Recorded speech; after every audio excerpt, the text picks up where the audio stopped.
우리 조용히 묵상을 기도하시면서 10월 둘째 주일 예배 하나님께 드립니다.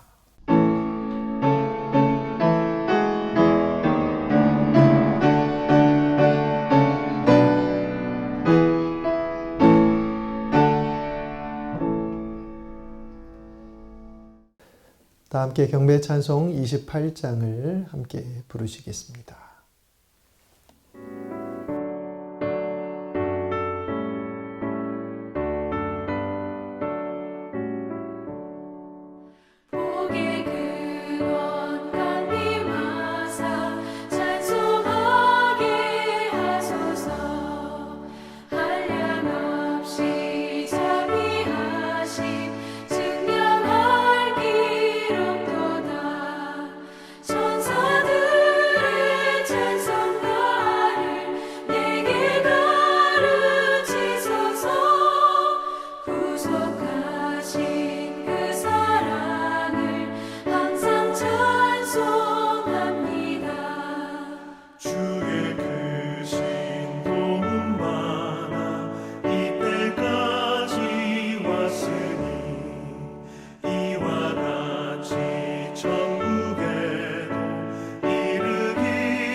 사도신경으로 우리의 신앙 고백을 드립니다.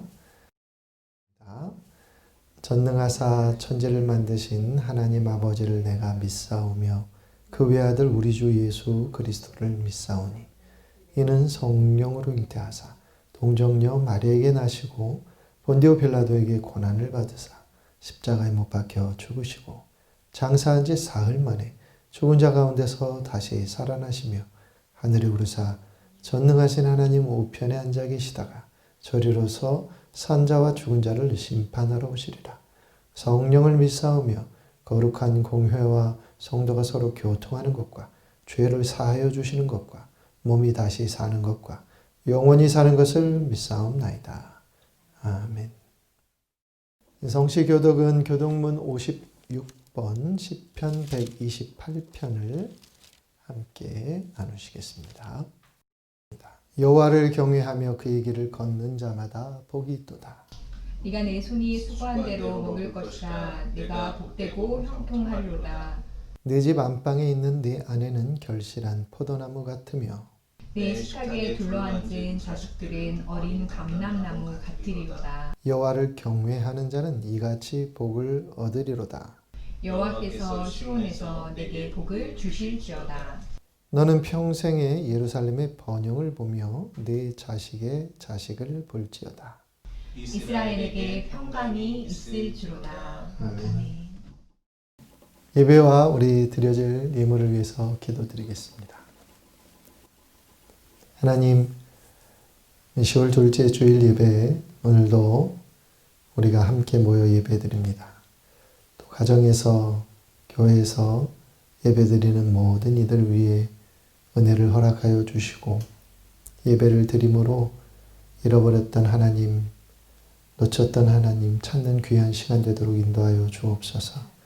우리 예배드림이 하나님께 온전히 바쳐지는 제사가 되기를 소망하옵고 또 우리의 마음을 우리 또한 정성을 다 받으시고 은혜 베풀어 주시는 축복의 시간이 되게 인도하여 주옵소서.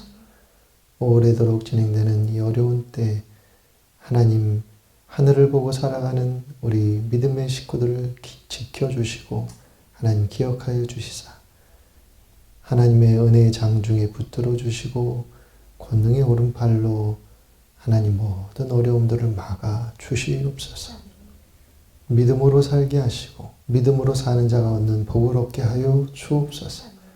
모든 교우들의 삶 속에 오늘도 함께 해주시고 또 질병과 싸우는 분들, 또 회복 중에 계신 분들, 그리고 주중에 또 수술하시는 우리 김종희 장로님 기억하여 주시고 모든 연약한 분들 위해 주의 은총과 보살핌으로 함께하여 주옵시고 사업과 일터에 어려움 없도록 살펴주시오며 우리 어린 생명들과 우리 노년에 계신 어버이들을 주님께서 기억하시사 보호하시고 인도하여 주옵소서.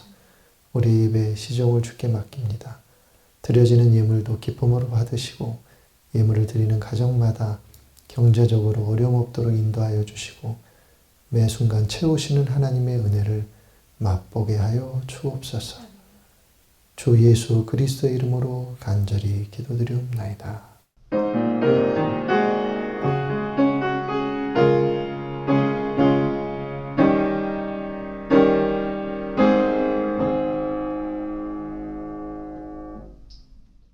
찬송 200장 부르시면서 준비하신 예물 봉헌합니다.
자, 오늘 우리에게 주신 하나님의 말씀 열왕기하 22장 1절부터 13절까지의 말씀 함께 봉독합니다. 요시아가 왕위에 오를 때 나이가 8세라. 예루살렘에서 31년간 다스리니라. 그의 어머니 이름은 여디다요 보스갓 아다야의 딸이더라. 요시아가 여호와 보시기에 정직히 행하여 그의 조상 다윗의 모든 길로 행하고 좌우로 치우치지 아니하였더라. 요시야 왕 18째 해 왕이 무슬람의 손자 아살리아의 아들 서기관 사반을 여호와의 성전에 보내며 이르되 너는 대제사장 힐기야에게 올라가서 백성이 여호와의 성전에 드린 은 곧 문지킨 자가 수납한 은을 계산하여 여호와의 성전을 맡은 감독자의 손에 넘겨 그들이 여호와의 성전에 있는 작업자에게 주어 성전에 부서진 것을 수리하게 하되 곧 목수와 건축자와 미장에게 주게 하고 또 제목과 다듬은 돌을 사서 그 성전을 수리하게 하라. 그러나 그들의 손에 맡긴 은을 회개하지 말지니 이는 그들이 진실하게 행함이니라. 대제사장 힐기야가 서기관 사반에게 이르되 내가 여호와의 성전에서 율법책을 발견하였노라 하고 힐기야가 그 책을 사반에게 주니 사반이 읽으니라. 서기관 사반이 왕에게 돌아가서 보고하여 이르되 왕의 신복들이 성전에서 찾아낸 돈을 쏟아 여호와의 성전을 맡은 감독자의 손에 맡겼나이다 하고 또 서기관 사반이 왕에게 말하여 이르되 제사장 힐기야가 내게 책을 주더이다 하고 사반이 왕의 앞에서 읽음에 왕이 율법책의 말을 듣자 곧 그의 옷을 찢으니라.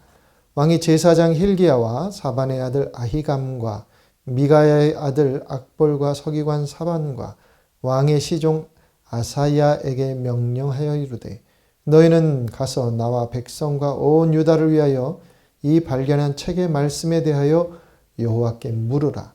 우리 조상들이 이 책의 말씀을 듣지 아니하며 이 책에 우리를 위하여 기록된 모든 것을 행하지 아니하였으므로 여호와께서 우리에게 내리신 진노가 크도다. 아멘.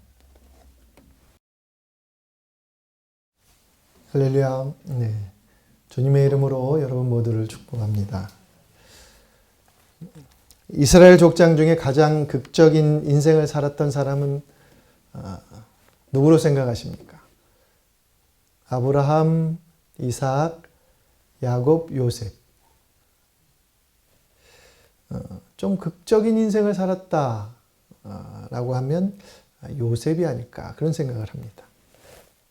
아버지 야곱이 요셉을 많이 편애했죠. 형들이 이 요셉을 시기했습니다. 그런 와중에 꿈을 꾸었는데 형들이 자기에게 절하는 그런 꿈을 꾸게 되죠.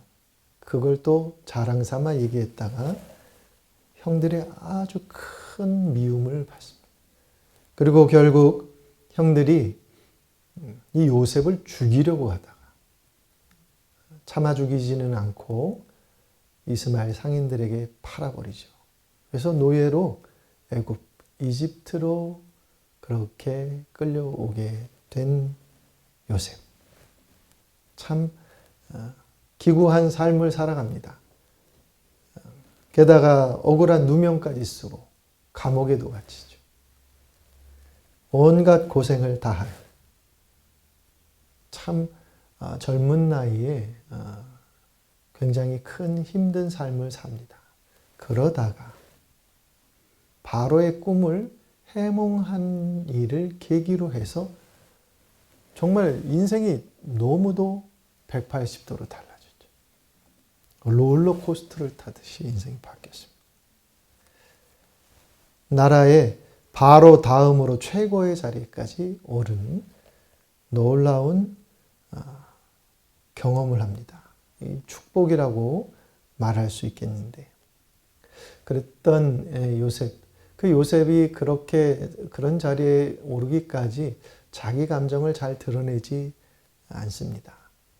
성경에는 그런 감정을 표현한 모습들이 안 나오죠. 그런데 그가 억울하게 노예살이하고 옥살이 할 때 표현하지 않았던 감정을 드러낸 적이 있죠. 첫 아들 므낫세를 낳았을 때입니다. 창세기 41장 51절에 보면 요셉이 그의 장남의 이름을 므낫세라 하였으니 이름을 므낫세로 짓죠. 그 뜻은 하나님이 내게 내 모든 고난과 내 아버지의 온 집을 잊어버리게 하셨다 하미요. 이렇게 말씀합니다. 므낫쉐는 잊게 한다라고 하는 뜻을 갖고 있는 이름입니다. 내가 지금까지 당했던 모든 고난과 형들이 나를 팔아버렸던 그 억울했던 그 모든 감정들, 그것을 다 잊게 만든 아들이 태어났다는 거예요. 우리식으로 말하면 이제 죽어도 여한이 없다. 난 더 바랄 게 없다. 이럴 정도의 그런 고백, 감정을 표현한 말이라고 할 수 있습니다. 그러니 이름을 그렇게 지었겠죠. 야, 넌 내 모든 고통을 잊게 했어. 잊게 하는 자, 고통을 잊게 하는 자, 하나님의 은혜를 떠올리는 자, 므낫세.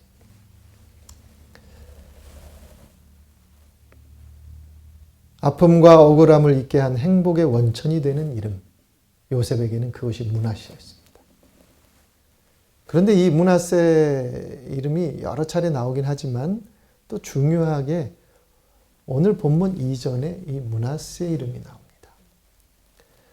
히스기야, 하나님 신앙을 바르게 세웠던 다윗 이후에 정말 여호사밧 히스기야, 이 히스기야 굉장히 중요한 왕인데 이 하나님 신앙을 온전하게 세우는 일에 정말 많은 노력을 했던 히스기야의 아들이 므낫세입니다. 그런데 이 므낫세는 달라요. 요셉의 아들 므낫세와 달라요.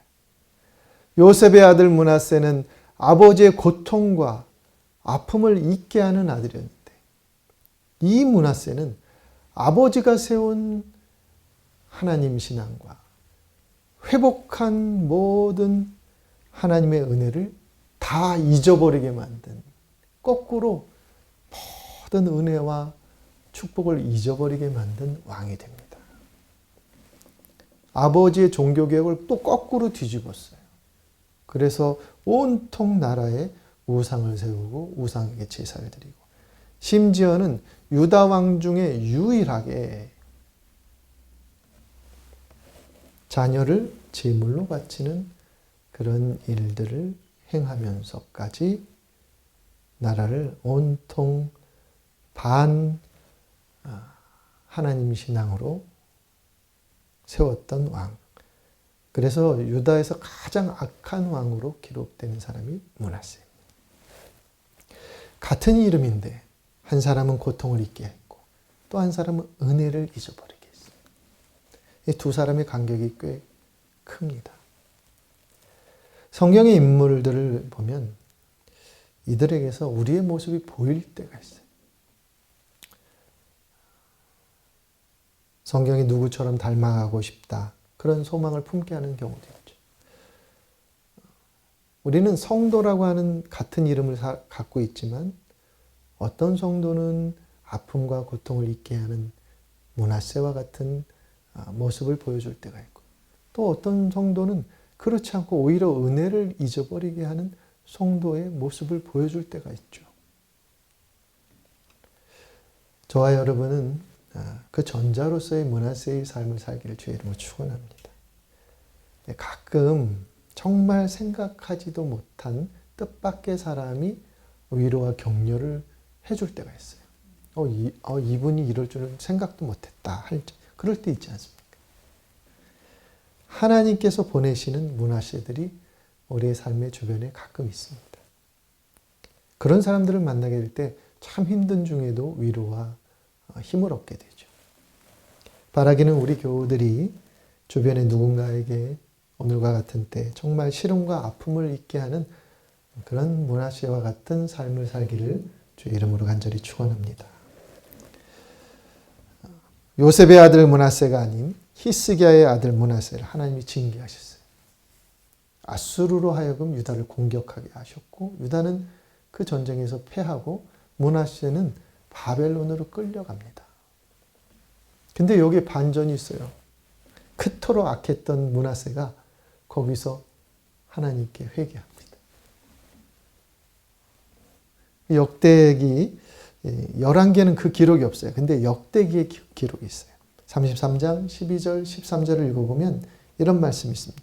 그가 환난을 당하여 그의 하나님 여호와께 간구하고 그의 조상들의 하나님 앞에 크게 겸손하여 기도하였으므로 하나님이 그의 기도를 받으시며 그의 간구를 들으시사 그가 예루살렘에 돌아와서 다시 왕위에 앉게 하시매 므낫세가 그제서야 하나님 여호와께서 하나님이신 줄을 알았더라. 이렇게 기록하고 있습니다.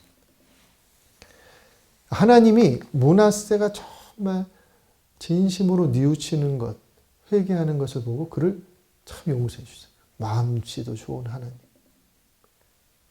뭐 그런 자를 용서해 주나. 자식을 불에 태워 제물로 바쳤던 악한 왕까지도 용서하시는 하나님의 모습이 역대기엔 담겨 있습니다. 돌아온 므낫세가 우상의 제단을 헐어버려요. 하나님 신앙을 다시 회복합니다. 죽기까지 그런 회복의 노력을 해 나갑니다. 그리고 나서 나이가 들어서 죽죠.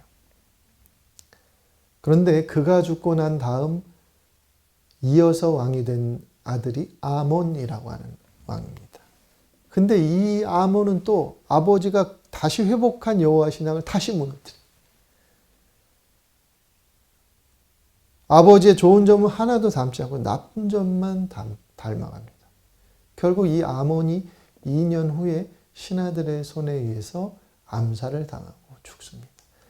그런 다음에 세워진 왕이 오늘 읽은 요시야 왕입니다. 8살의 왕이 돼요. 아버지가 너무 일찍 죽어서 어린 나이에 왕이 됩니다. 그런데 여러분, 이 8살의 왕이 된 요시야를 역대기나 열왕기하가 어떻게 평가하냐면 오늘 2절을 보면 그렇게 말씀합니다. 같이 한번 2절을 다시 한번 읽어보시면 요시야가 여호와 보시기에 정직히 행하여 그의 조상 다윗의 모든 길로 행하고 좌우로 치우치지 아니하였더라. 이렇게 말씀합니다. 좌우로 치우치지 아니하였더라는 말을 들은 왕은 요시야 하나밖에 없어요. 다른 왕에선 찾아볼 수 없는 모습입니다. 치우치다고 하는 말, 수르라고 하는 말은 길에서 벗어난다는 뜻이에요. 그런데 길에서 벗어나지 않았다는 말이죠. 요시야는 끝까지 모든 길에 벗어남이 없게 하나님을 섬겼구나. 이 유일하게 다윗 이후로 그런 평가를 받은 사람이 요시야입니다. 그러면 요시야는 어떻게 좌우로 치우치지 않고 그 모든 길에서 온전하게 하나님을 섬길 수 있었을까? 요시야만 개인적으로 특별한 능력이 있었는데 오늘 말씀을 보면 그 이유가 나옵니다. 오늘 본문으로 들어가 봅니다. 요시야가 18살이 됐어요. 왕이 된 지 10년 뒤 요시야가 어느 날 대제사장 hil기야를 부릅니다. 그리고서 hil기야에게 명령하는 거예요. 백성들이 성전에 들어올 때 낸 세금, 그 성전세의 은을 가지고 성전을 보수하라 명합니다. 아버지 아몬 시대에 방치되었던 성전, 오래도록 낡아버린 성전, 자신이 왕이 되고도 10년 동안 그 성전이 그대로 방치된 채 있었던 거죠. 그걸 어느 날 보게 된 거예요. 하나님의 전이 저렇게 낡았구나. 저렇게 어딘가 부서졌구나. 그게 눈에 들어온 거예요, 어느 날. 마치 유다의 나라의 신앙이 무너지고 어디 훼손된 듯한 그런 느낌을 받았던 것 같아요. 이 성전을 수리해야 되겠다. 그래서 성전 수리하도록 명령한 거예요. 이 성전 수리가 진행됩니다. 성전 수리가 원활하게 진행될 수 있도록 성전에 투입된 기술자들, 일꾼들, 그 모든 이들이 품삯을 바로바로 지급받을 수 있게 명령을 내렸어요. 왜냐하면 그렇게 품삯을 바로 받아야 이들이 또 열심히 일할 수 있을 테니 그렇게 바로 받을 수 있도록 그렇게 다 세세하게 조치를 하여서 품삯을 다 성전 감독자에게 나누어 주도록 합니다. 그러니 일이 잘 진행된 거예요. 그러던 어느 날 이 대제사장 hilki야가 백성들이 낸 헌금, 그 헌금을 꺼내려고 헌금함을 살피다가 그 안에서 책을 하나 발견하게 됩니다. 보니까 모세가 전한 여호와의 율법책이었습니다. 모세가 전한 여호와의 율법책이 뭘까요? 신명기서거든요. 그런데 왜 신명기서가 헌금함에 들어있었을까? 왜 거기다 놓아두게 되었을까? 궁금하죠. 의문이 듭니다.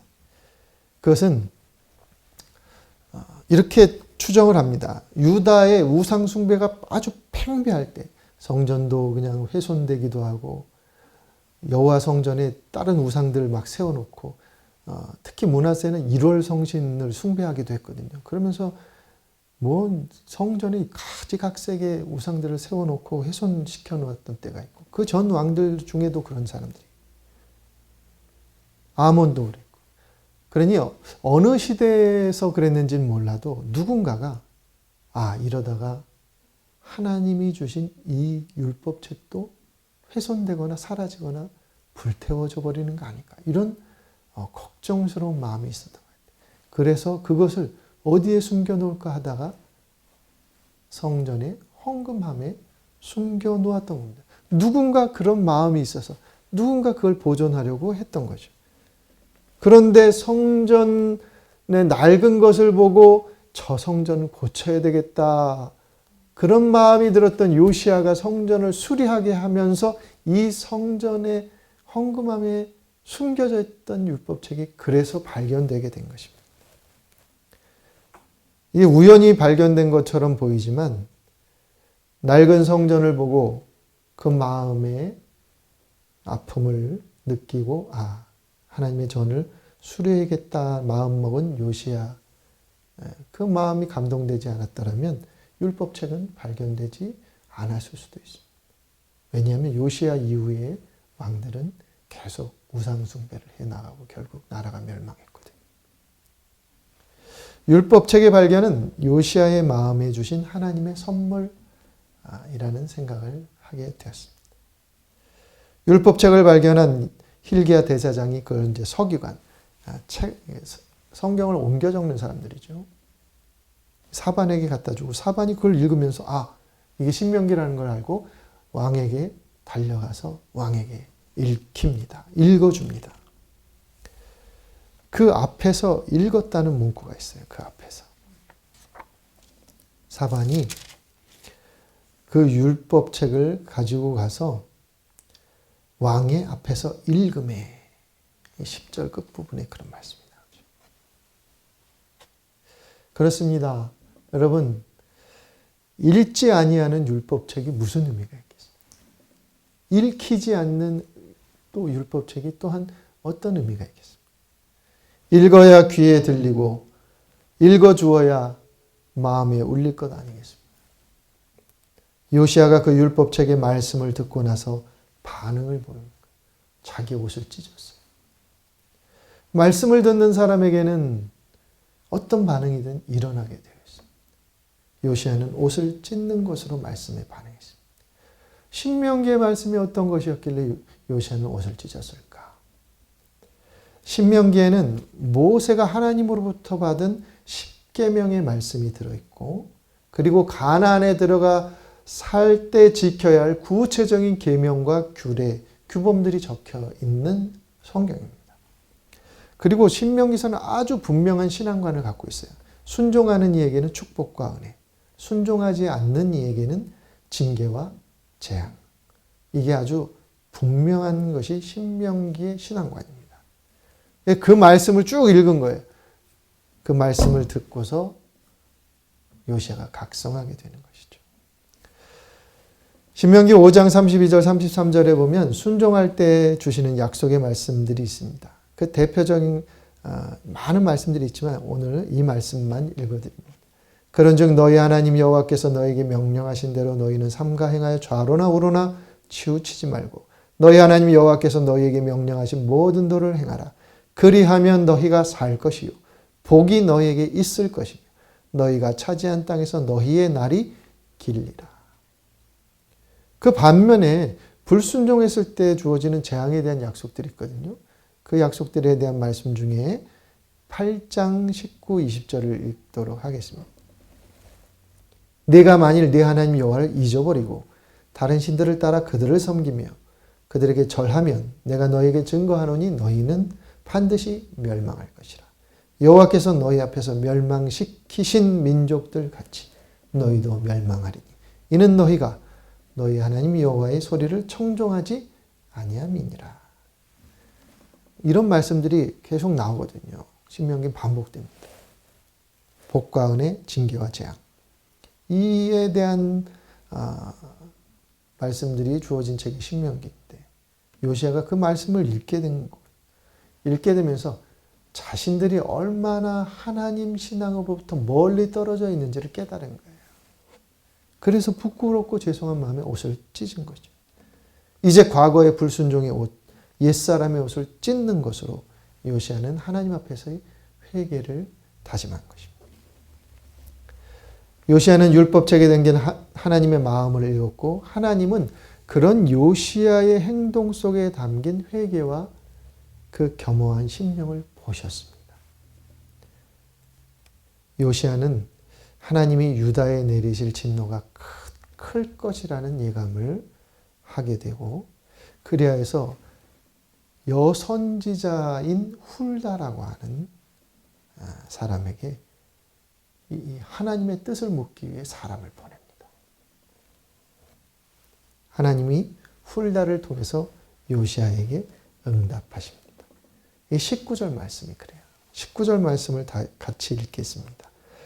내가 이곳과 그 주민에 대하여 빈터가 되고 저주가 되리라 한 말을 네가 듣고 마음이 부드러워져서 여호와 앞 곧 내 앞에서 겸비하여 옷을 찢고 통곡하였으므로 나도 네 말을 들었노라.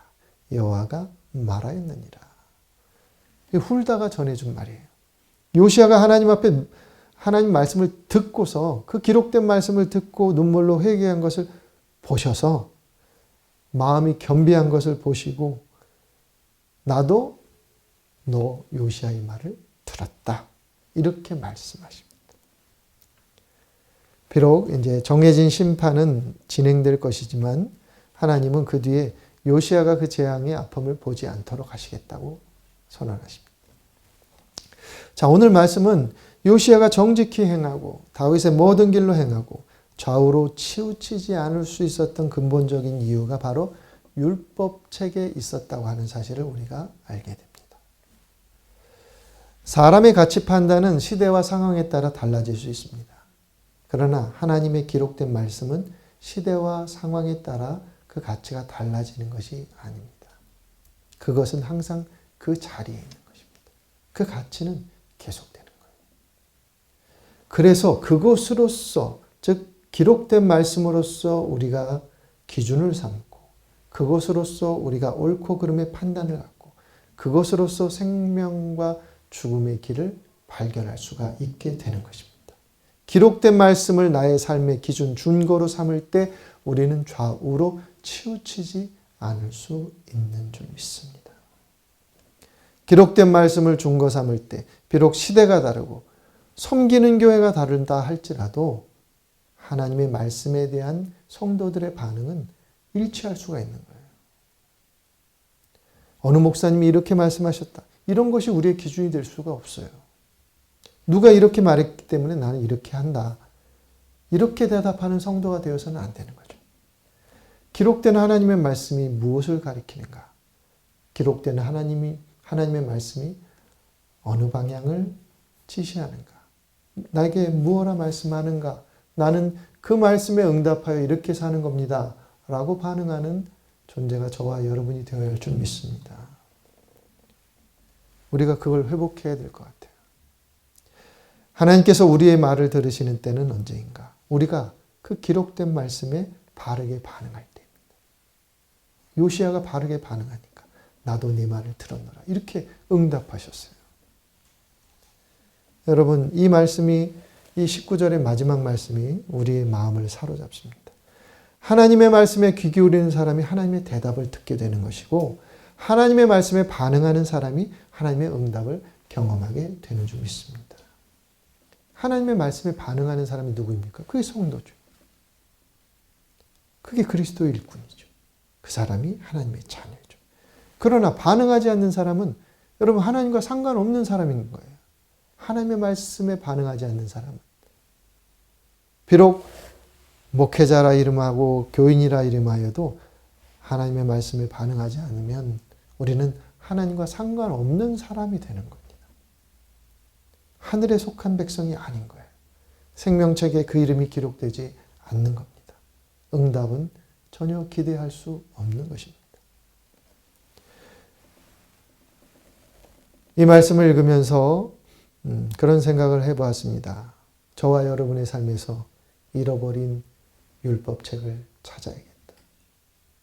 찾게 되기를 간절히 축원합니다. 우리의 눈으로 찾아야 하고 우리의 귀에 들려 주어야 합니다. 찾아진 말씀을 그렇게 대해야 합니다. 하나님의 말씀이 심령의 귀에 쟁쟁하게 울려지도록 해야 하는 거죠. 그래야 우리의 영혼이 깨어나고 좌우로 치우치지 않으며 진정 생명의 길을 걷게 될 줄 믿습니다. 여러분, 말씀을 들어야 하늘을 볼 수 있는 마음이 생겨나는 거 아니겠습니까? 그래야 그런 사람이 되어야 보이는 것으로 세상을 사는 것이 아니라 보이지 아니하시는 하나님에 대한 믿음으로 세상을 살지 않겠습니까? 말씀을 들어야 하늘의 소리, 구원의 소리, 보이지 않지만 나를 부르시는 하나님의 음성을 들을 수 있게 되는 것입니다. 그리고 말씀이 주는 소리는 죽지 않습니다.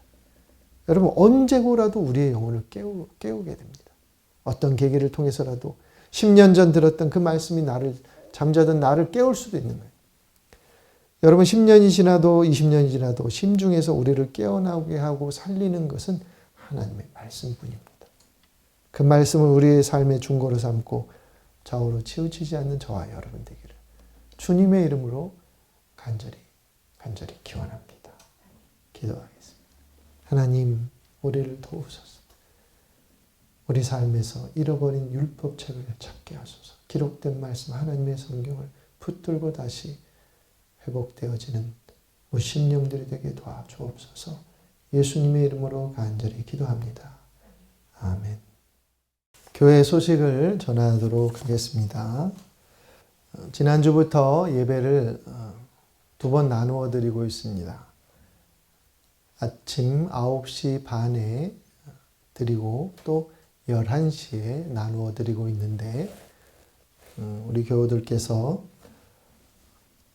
교회에 나오셔서 또 예배 드리실 수 있기를 부탁을 드리고 각 가정에서 예배 드릴 때 우리 11시에 가정에서 드리는 분들은 11시에 또 시간을 맞춰서 예배를 드리시면 또 감사하겠습니다.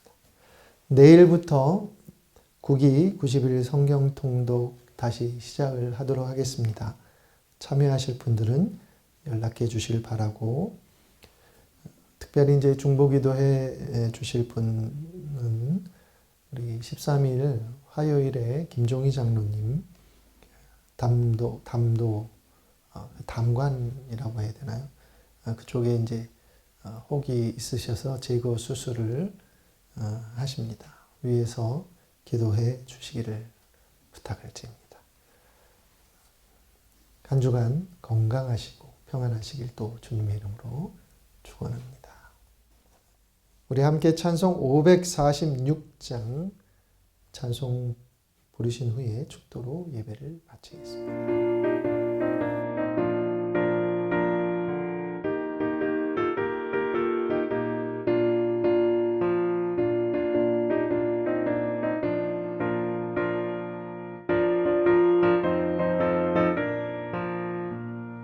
주님 약속하신 말씀 위에서 영원토록 주를 찬송하리라. 소리 높여 주께 영광 돌리며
기도하시겠습니다. 하나님, 우리를 도우시고 우리를 살피소서. 우리 안에 잃어버린 하나님의 말씀을 다시 회복하고 찾게 하여 주셔서 그 말씀이 우리를 이끌어가는 삶이 되도록 인도하여 주옵소서. 이제는 우리 주 예수 그리스도의 은혜와 하나님의 사랑하심과 성령님의 교통하심이 예배를 마치는 그리고 새로운 한 주간의 삶을 시작하는 모든 교우들 위해 언제나 함께 하옵시기를 간절히 축원하옵나이다.